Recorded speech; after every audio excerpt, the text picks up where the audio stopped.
I gained 20 yards with my 8-iron building this pressure board, and I'm going to show you what I did, how I did it, and what the results are. Let's go get it. We're going to quickly go over the things we need. We need a piece of plywood, a tape measure, some wood glue. I got Titebond 2 there. We also need a saw of some sort. I got a circular saw that can go into 45 degrees. We're also going to need some clamps to clamp down the wood glue. We're going to need a straight edge. I'm going to use a level. If you don't have a level though, that's fine. You can also just use a yardstick like this. So like I said, you need a piece of plywood. I have this big piece of plywood right here. It's a cutout from a project that I had before. It's 3/4 inch plywood. It's actually some nice plywood, but you can get away with some cheaper plywood. You also don't have to buy a full 8 by 4 foot sheet. You can get I know at Home Depot you can get like a 2 foot by 4 foot, and that will make exactly one of these if you follow the steps that I'm doing right now. Okay, so the first thing you need to do is I have measured this 15 inches wide, and we're going to cut all the way down the board. And if you get that 2 foot by 4 foot sheet, you're going to cut the 4 foot length. I'm going to use this as kind of like a straight edge. If you don't have it or have a way to do it this way, that's fine. I'm just going to line it up so my saw is exactly right where it needs to be, and then I'm just going to clamp it down.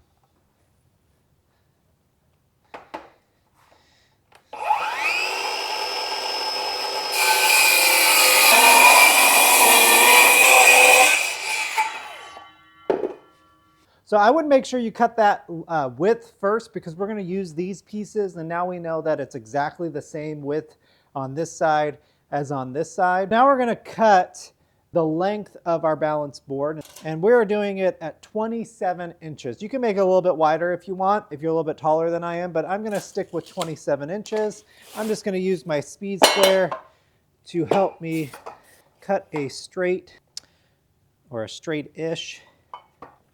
Gonna line it up.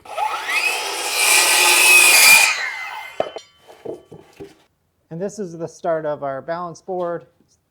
Then we're gonna use this board for some other pieces for it.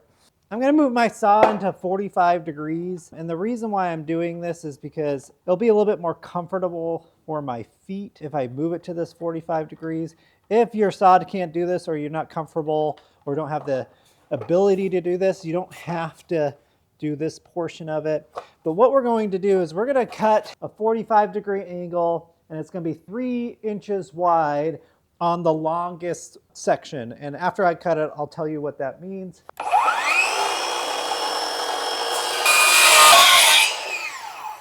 So when I mean the longest side, I mean this side needs to be 3 inches. And if you don't do the 45, just cut it to 3 inches. I'm going to set my saw back to 0. And I'm going to cut another one that is 3 inches with that same 45. So I'm going to measure 3 inches here and then make a cut.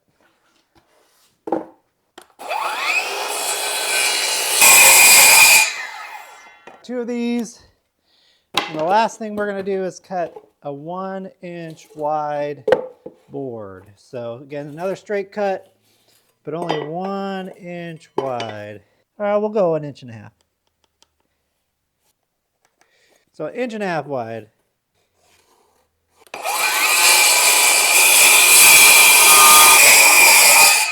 Sorry, it's kind of cold out here. My lens fogged up, so that those shots were kind of weird. I'm sorry. We have 4 pieces cut. We got 2 pieces at 3 inches with that 45-degree angle. Again, that's 3 inches from the longest edge.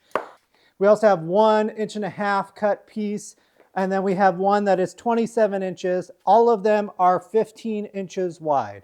And so now we just got to put it together. I have a big heap of this Titebond 2 glue. You could also use Titebond 3 or some type of waterproof glue. I think this is going to be plenty.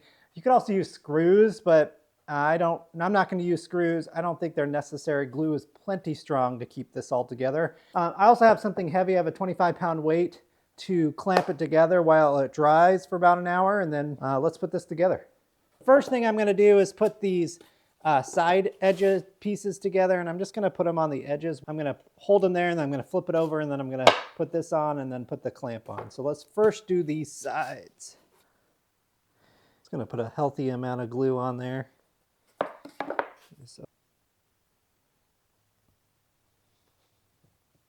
You can use a rag or something to spread this. I'm just going to use a little plastic bag. Might have to put more glue on this, but I'm just going to try to spread this out as evenly as possible. And then again, I'm just going to put this on so the 45-degree angle is facing towards the middle, like that. Okay, so the other side. Again, the 45-degree angle facing the center. I'll line it up as best as possible. And then I'm just going to carefully flip it over and try not to move those too much. This is going to go right in the center of the board, so I just need to find that center. It's 27 inches, so half of 27 is 13 and a half. Just mark that 13 and a half here, 13 and a half here. It doesn't have to be perfectly in the center, but I'm going to try to get it as close and as perpendicular as possible. So I'm just going to throw some glue on this. Spread that out with my plastic bag here. Spread it out as even as possible. And I'm just going to try to get this centered as possible. And I'm just going to double check how centered it is. Looks a little crooked to me, so 12 and a half inches, 12 and a half inches. And then I'm just going to throw this weight on top of it like this. This weight's going to help clamp these down. And then these clamps are just going to help clamp the sides down. So I'm just going to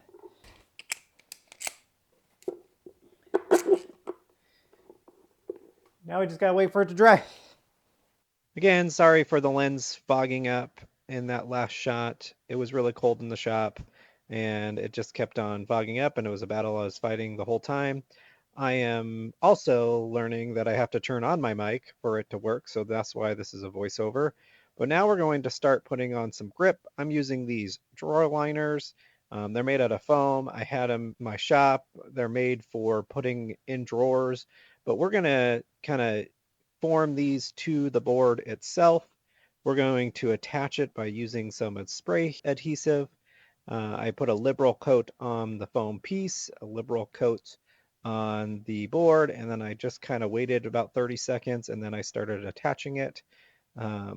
And you can see I'm trying to form it to the board perfectly. If you look on the bottom there, there's some extra. I'm just going to cut that off after everything cures and dries, but it turned out pretty good. I think it looks really well. I just don't feel like the foam is going to last, so I would recommend something more rubberized and less foamy, I guess. So yeah, I think it turned out good though.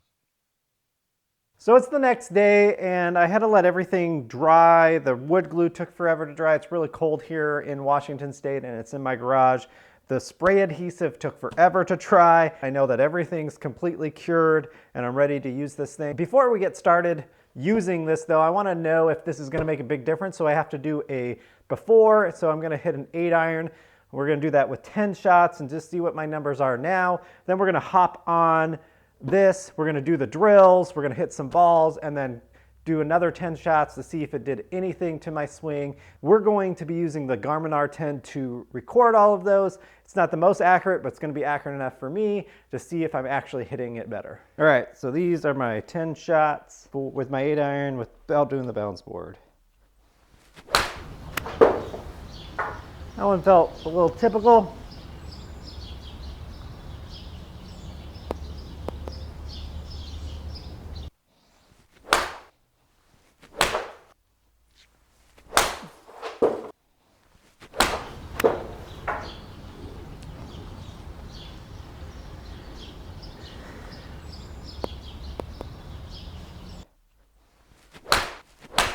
Okay, so now that we have done our 10 shots, we're gonna actually train with the balance board. And I've done a little bit of research, and how you wanna use this, I'm gonna grab my 8-iron, is the first step that I'm gonna take and that I've seen some videos, and I'll have some of those videos linked in the description of all the stuff that I've kind of come across with one of these boards and why I made it this way. What we want to do is get on the board, and I'm putting my heel, the outside of my heels on top of those pieces that we glued on, so they're kind of inward.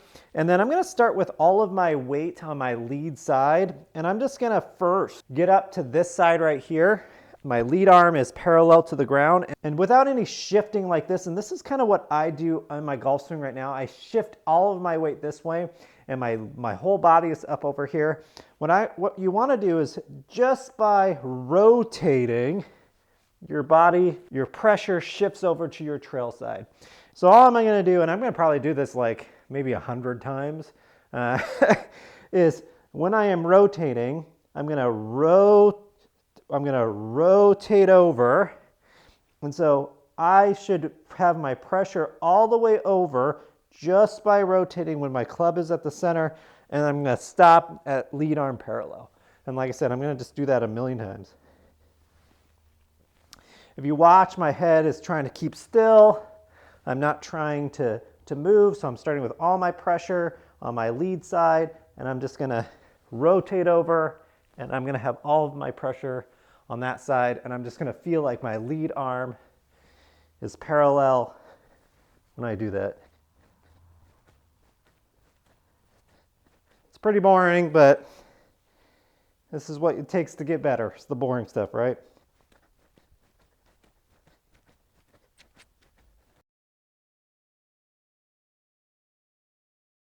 All right, so now that is done, and I've done that probably about 100 times. The next move is after you get this done, once you get to lead arm parallel, you're supposed to get all of your pressure back.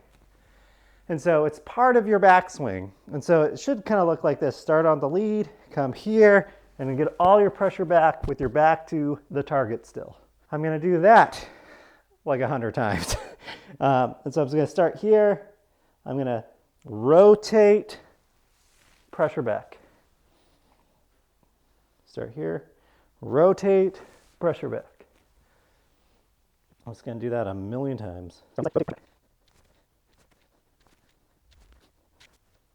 I already feel a difference. Like, it doesn't feel like my swing already. I'm just going to keep on doing it. I'm also looking in the camera here to make sure that I am not swaying over here. That's kind of what these are for here. It's really hard to sway when you have your heels off, your outside of your feet off the ground. All right, the last part of the drill that I'm going to do, at least, is incorporate the downswing in it. So I'm not going to hit any balls with it, I don't think. I feel like I have to reach too much, and that might ruin my swing a little bit. So all I'm going to do is that same thing. I'm going to start with my club over here. I'm going to rotate back. When it's lead arm parallel, I'm going to come back, and then I'm just going to swing the club down. And that's all I'm going to do. And I'm hoping I don't hit anything. I feel like I'm really close to everything. So there we go.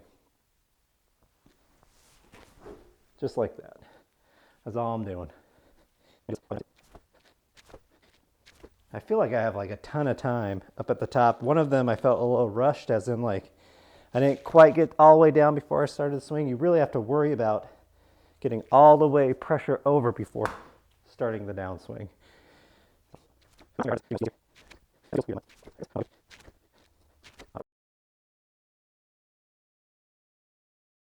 All right, so let's do those 10 shots after the fact. I've been out here for a little over an hour. Got a little indent here of where my board was.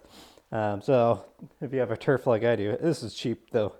So here's my first shot. I'm just going to feel rotating, boom, and then going. Here we go. Oh, that felt different. Yeah, that felt different right from the get-go. Faster swing speed. That's pretty crazy. Just by a little bit of body movement. And I didn't feel like I swung really out that. Here, let's do another one. That's pretty good. Again, just feeling rotation, front foot, even the inside of my front foot. And I'm just going to come down. Oh, that felt pretty great too. I'm going to hit 8 more, guys.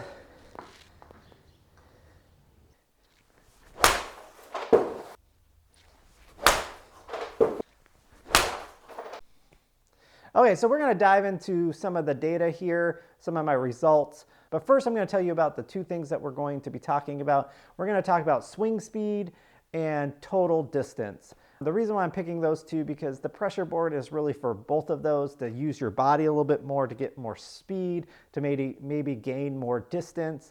I didn't feel like it was a fair comparison to look at launch angle and all that stuff, so we're just going to look at swing speed and carry distance. So I'm looking at Awesome Golf here. That's what I use with my Garmin R10 to get these results. And they have a separate app where you can put it in a spreadsheet. And I got the average for swing speed and carry distance for both. So this is the average swing speed before I used the pressure board was 88 miles per hour, and the total distance was 146.2. I feel like, yes, that is probably what I do. I try to hit a 150 shot with my 8-iron all the time, and I come up short all the time, just like normal average golfers. They're always coming up short. But the real surprise is after the pressure board, and again, I only spent about an hour's worth of training on this, and you saw what I did when I was training, and my swing speed went up to 93 miles per hour with a total carry distance of 163.4, which is almost 20 yards more, and 5 miles per hour more with my club. And I feel like that I could have compressed it better. I felt like my launch angle is super high. And so I know that there's more distance with that swing speed, but man, I am super impressed on what this board did within an hour. And I highly recommend either buying one or making the one I just made. I don't see any problems with mine, except for maybe using a different material than that drawer slide material. I feel like that's going to get torn up really, really badly, but like make one or buy one. This one probably would cost about $30 to make. And if you would buy one right now, it's over $100. If you do want to buy one, I'm going to have a couple linked in the description below. Again, we're trying to make this game more cheap and more fun. And if you can hit things longer and do it for 30 bucks, why wouldn't you? All right, guys, would I build one of these again? I would build one of these again. I think it did what it said it was going to do. My swing feels so much better. The amount of money and time and effort I put into this is 100% worth it. Like I said, it was an hour's worth of work putting it together, if that, and then an hour's worth of work training on it, and then it changed my swing. It gave me 20 extra yards. It too could probably give you 20 extra yards. If you felt like you got any value out of this video, either by building one of these yourself or going out and buying one that's pre-made, go ahead and consider subscribing. We're going to be doing stuff like this all of the time, building things. In fact, there's a video right here that I actually built a cheaper training aid, and I feel like not enough of you have watched it because it is $7 and you can do so much with it. And so go ahead and go check that video out. And until next time, make your golf your project.